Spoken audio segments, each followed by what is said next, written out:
예수님께서 돌을 옮겨 놓으라, 무덤에 이 돌을 옮겨 놓으라라고 하는 것은 우리가 한국적인 상황에서 돌멩이, 그래서 어른 두 사람 정도가 이렇게 살짝 옮기면 옮겨질 수 있는 그런 문제가 아닙니다. 유대인의 그 무덤은 무덤 입구를 돌로 막아서 짐승들이 시신을 훼손하지 못하도록 하는 어떤 경계석의 의미뿐만 아니라 보호 장비, 차단벽의 역할을 합니다. 굉장히 무겁습니다. 보통 지금도 발견되는 무덤의 돌 입구에 막아놓는 그 원형의 돌, 이렇게 움직일 수 있도록 가운데 홈을 파서, 무덤 앞에 홈을 파서 돌을 그 홈을 따라서 이렇게 움직이게 되는 그 돌이 우리가 생각하는 것처럼 이렇게 눈사람 만드는 돌이 아니라 이렇게 굴러가는 원판형의 돌이지만 기본적인 무게가 거의 1톤에 육박해서 사용하지 않고 오래 둔 무덤 입구의 돌은 사람 한두 사람이 해서 움직일 수 있는 개념이 아닙니다. 1톤 정도의 돌이라고 하면 굉장히 무거운 돌이죠. 그래서 그 돌을 옮겨 놓으라. 그러니까 우리가 쉽게 생각할 때 돌 옮겨 놓으면 이렇게 생각할 수가 없는 그런 상황이라는 것이죠. 이 무덤에 벌써 안치하고 그다음에 무덤에 묻힌 지 나흘이 다 되었다. 마르다가 하는 이 표현이 주여 죽은 지가 나흘이 되었고 벌써 냄새가 납니다. 많은 것을 담고 있는 표현입니다.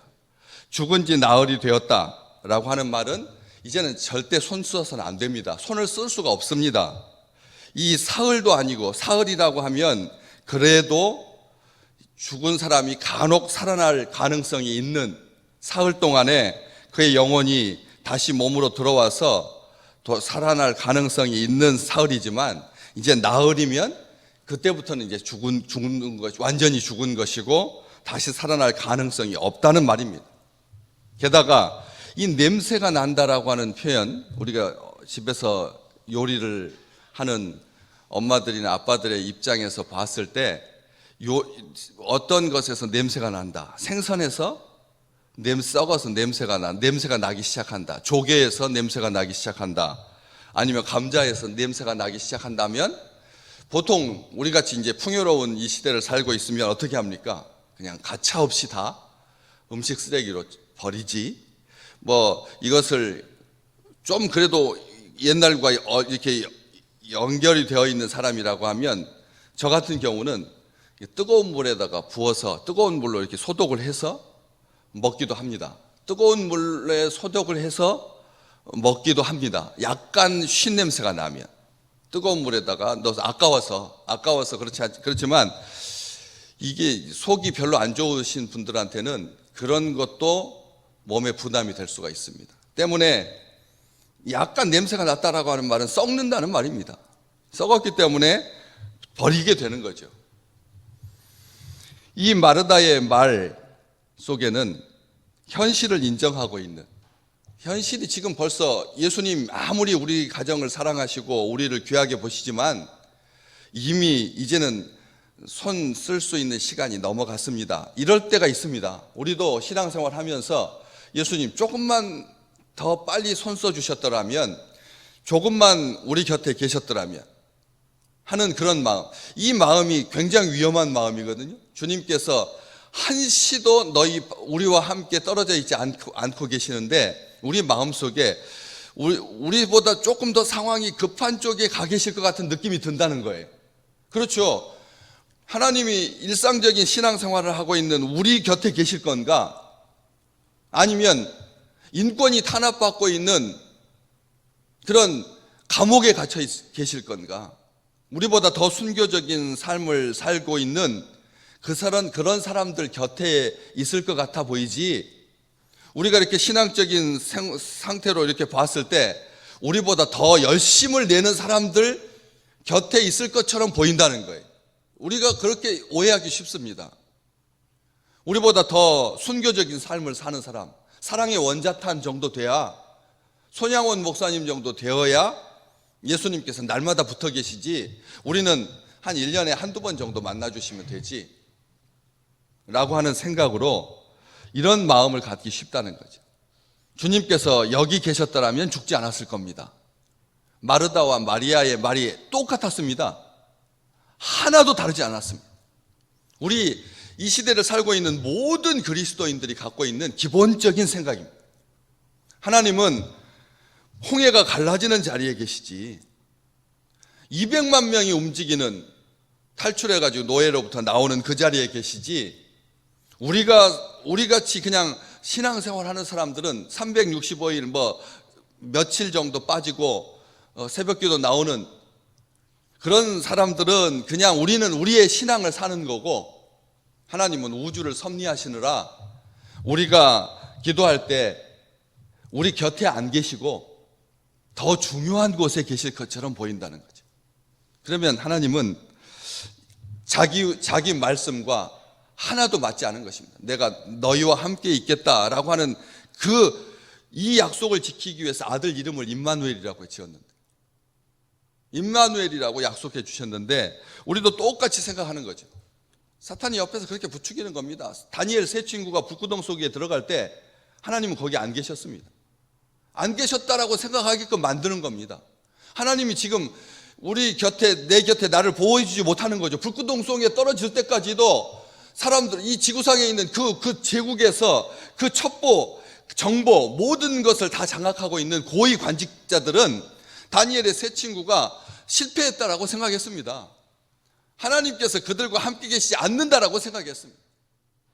다니엘도 그런 마음이 들었을 것이고 세 친구도 마음속 한구석에는 야 어떻게 요 상황 때까지 적어도 하루 전이라든지 아니면 그 떨어지기 직전 그 상황에서 불이 싹 꺼진다든지 아니면 뭔가 조치를 취하셔야지 다른 때보다도 7배나 더 뜨겁게 타오르는데 어떻게 하나님이 자기와 함께 하신다라고 믿을 수가 있었겠습니까? 안 그러겠습니까 여러분? 일반적인 불도 아니고 평상시보다 7배나 뜨거워지는 그 불은 벌써 하나님께서 안 계신다라고 하는 증거인 거죠. 계시다면 그럴 수 없는 거죠. 우리는 이런 생각을 갖기 쉽다는 거예요. 괜히 긁어 부스럼입니다. 주님 이제 그만 포기하십시오.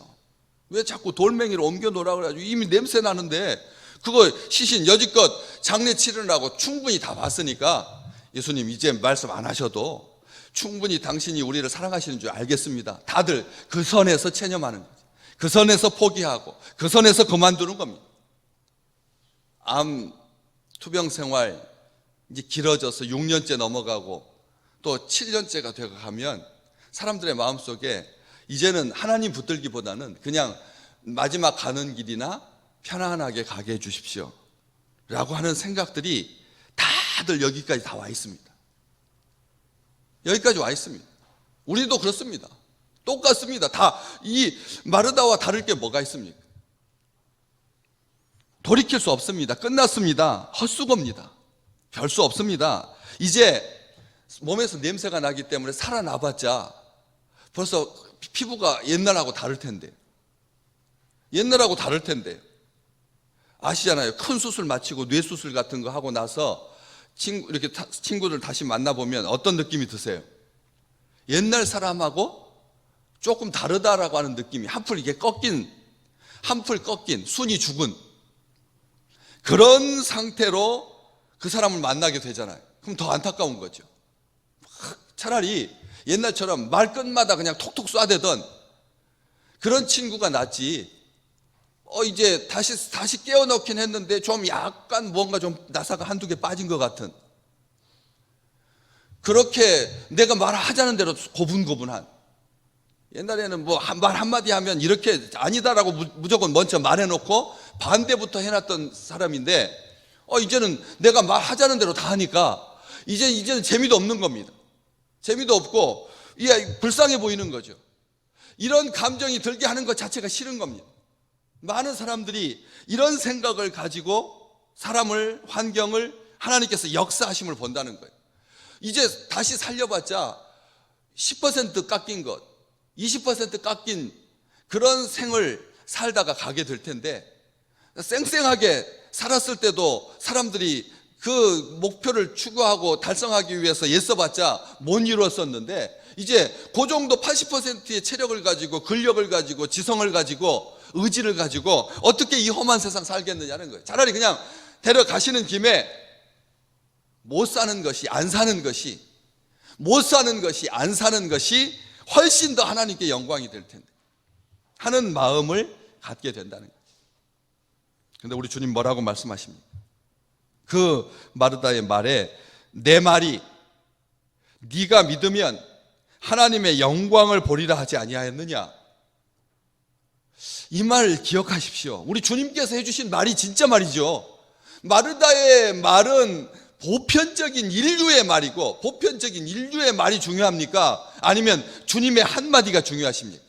우리가 지금 붙잡아야 되는 우리 주님의 말은 뭡니까? 오늘 내가 붙잡아야 할, 의지해야 할 주님의 말씀은 무엇입니까? 주님께서 말씀하십니다. 내 말이 네가 믿으면 하나님의 영광을 보리라 하지 않았느냐? 주님의 말입니다. 우리가 믿으면 하나님의 영광을 보는 것이 주님의 말인 것입니다. 우리가 내가 믿으면, 내가 믿어야 된다는 것입니다. 다른 사람들 다 그렇습니다 라고 토달지 않아도 된다는 겁니다. 다른 사람, 이게 일상적인 이 세상의 사람들이, 세상이 굴러가는 법칙인데요 하면서 사람들이 하는 그 말이 중요한 것이 아니라 내가 믿는 것이 더 중요한 것입니다. 말보다, 이 세상에 있는 1000만 가지 진리보다 내가 한 번 믿는 게 중요한 겁니다. 이게 하나님의 영광이 될 줄로 믿습니다. 내가 하나 믿는 게 하나님의 영광이라니까요. 우리 주님께서 여기서 네가 10,000가지를 믿으면 그 중에서 10가지만 뽑아가지고 하나님께 영광이 되겠다 이렇게 말하지 않았잖아요. 오늘 우리의 믿음이 인류의 역사에 선을 그을 만한 획기적인 믿음은 아닙니다. 아시잖아요. 우리의 믿음이라고 하는 것이 인류의 역사에 어떤 기여할 만한, 산을 옮길 만한, 죽은 사람을 살릴 만한 믿음이 되지 못할 것 같은 느낌이 있어요. 다들 그래요. 내 믿음은 우리 똑같은 동일선상에서 봤을 때 주기철 목사님보다는 객관적으로 봤을 때 떨어질 것 같은 느낌이 드는 거죠. 사실은 그게 아닌데, 내 믿음 못지 않은데, 그럼에도 불구하고 객관적으로 봤을 때 그 선진들보다 믿음이 좀 작게 느껴질 때 이 말씀 기억하십시오. 주님께서 네가 믿으면, 마리아와 여기 지금 이 말을 하고 있는 마르다에게 한 말이거든요. 마르다가 믿는 그 믿음은 우리가 가만히 보시면 이 성경대로 봤을 때 우리보다 뭐 더할 것도 없고 못할 것도 없습니다. 그냥 우리 믿음입니다. 마르다의 믿음은 요 정도의 믿음인 거죠. 벌써 죽은 지 나흘이나 됐습니다. 냄새가 나나이다. 요 정도의 상태인 거죠. 요 정도의 믿음이라고 뭐 할 것도 없습니다. 그냥 슬픔을 당한 유족에게서 나올 수 있는, 오빠의 죽음 앞에서 망연자실하고 있는, 이제 다 끝나고 이제 장례식 끝난 겁니다. 이제 끝난 것, 이런 상태에서 딱 나올 법한 말입니다. 그러니까 그 믿음이라고 하는 것이 더도 아니고 덜도 아닙니다. 그냥 우리 믿음입니다. 내 믿음입니다. 그런데 주님께서 말씀하십니다. 믿기만 하면 하나님의 영광을 보리라고. 오늘 우리 식구들이 하나님의 영광을 보는 날이 될 줄로 믿습니다. 저는 믿습니다. 저에게는 믿음이 있어요. 왜? 이건 주님의 말이니까. 제가 만들어낸 말이라면 이 중에서 한두 명 그런 영광을 본 사람도 있겠지만, 오늘 주님께서 약속해 주셨잖아요. 내 말이라고 했어요. 주님의 말씀이니까. 주님의 말씀은 진리인 줄로 믿습니다. 때문에 우리가 믿기만 하면 하나님의 영광이 나타나게 될 것입니다. 그래서 오늘 하나님의 영광으로만 가득한, 그냥 인류의 보편적인 가치로 가득한 게 아니라, 뭐 사람들의 전망으로 가득한 것이 아니라 하나님의 영광으로 가득한 날이 될 것입니다.